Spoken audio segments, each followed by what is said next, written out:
même les animaux discernent. Sentent le danger, que là il y a un danger, ils passent à autre chose. Même les animaux, lorsqu'il y a une brûlure quelque part, une forêt qui brûle, les animaux disparaissent, partent. Et ceux qui veulent avoir accès, notamment les oiseaux, sont même des signes qui donnent des signes aux autres que n'allez pas là-bas parce qu'il y a un danger. Donc même les animaux discernent combien de fois l'être humain. Yes. Donc pour toi qui n'es pas encore convaincu que le Gabon passe à un nouveau temps, à une nouvelle saison, et cette nouvelle saison, ce n'est pas le royaume du Mashiach qui descend. Non, c'est une nouvelle ère. Le Seigneur a soufflé dans cette nation parce qu'il veut que les prophéties qu'il a déclarées sur cette nation rentrent dans son accomplissement. C'est ça en fait. Donc on doit discerner le temps. Et le discernement, c'est une capacité que le Seigneur a accordée à l'homme. Or, le discernement provient aussi... Il y a des personnes qui ont le discernement parce qu'ils ont de l'âge.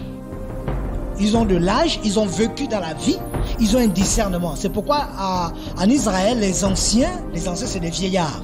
Et ce sont des conducteurs. Parce qu'ils ont un discernement, ils savent, ils ont un vécu, ils savent lorsqu'ils règlent les problèmes, ils savent que non, là c'est pas bon.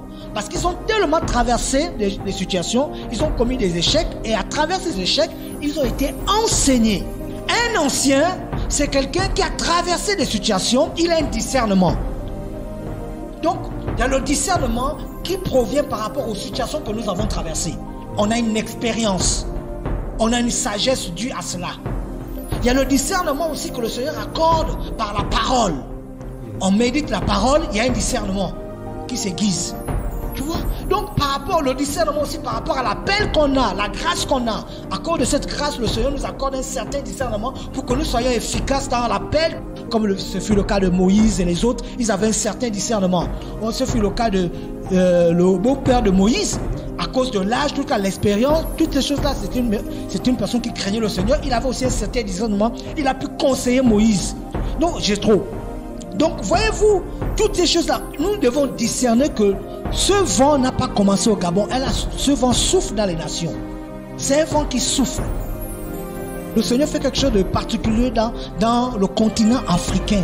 En fait, c'est un réveil mondial, mais il y a une particularité avec l'Afrique.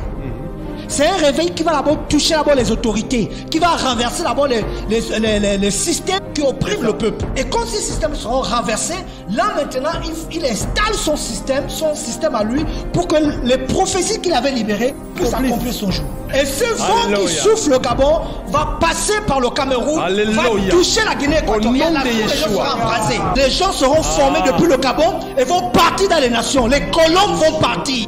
C'est une terre qui reçoit beaucoup de peuples, une terre hospitalière, qui reçoit beaucoup de peuples. Et ces peuples viennent à cause des richesses certains. Quand ils viennent, le Seigneur utilise ces richesses et les visite dans ce territoire. Et au temps convenant, vont partir annoncer l'évangile. Frères et sœurs, vous qui nous écoutez ce soir, retenez simplement, après le départ du gouvernement de la Guinée équatoriale, le réveil.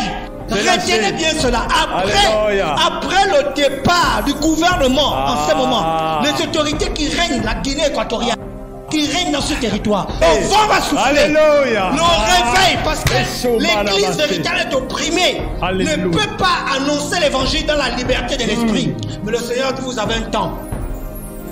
Par moi, les rois règnent. Or, c'est le Seigneur qui a institué les temps des nations. N'oublions pas ça. C'est l'auteur des temps des nations. Par moi, les princes décrètent qui est juste. Et c'est ce qui est en train de se passer en ce moment. Les princes, ce sont les chefs. En Israël, les princes, c'était des personnes c'était les chefs des tribus. Alléluia. Des personnes à qui on confie l'autorité pour gérer. En Israël, les princes, c'était des personnes qui régnaient sur les tribus.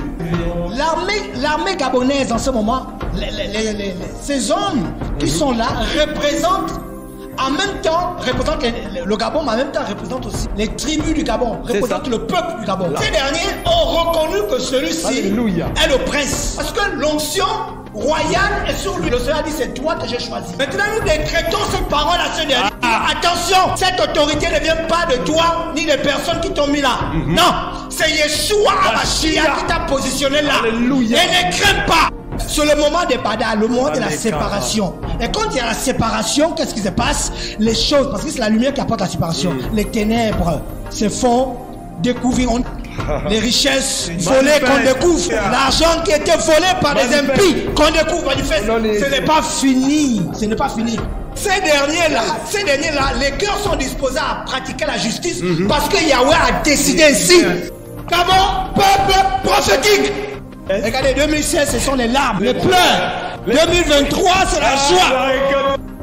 2016, c'est la main de l'homme. 2023, c'est la main de Yeshua.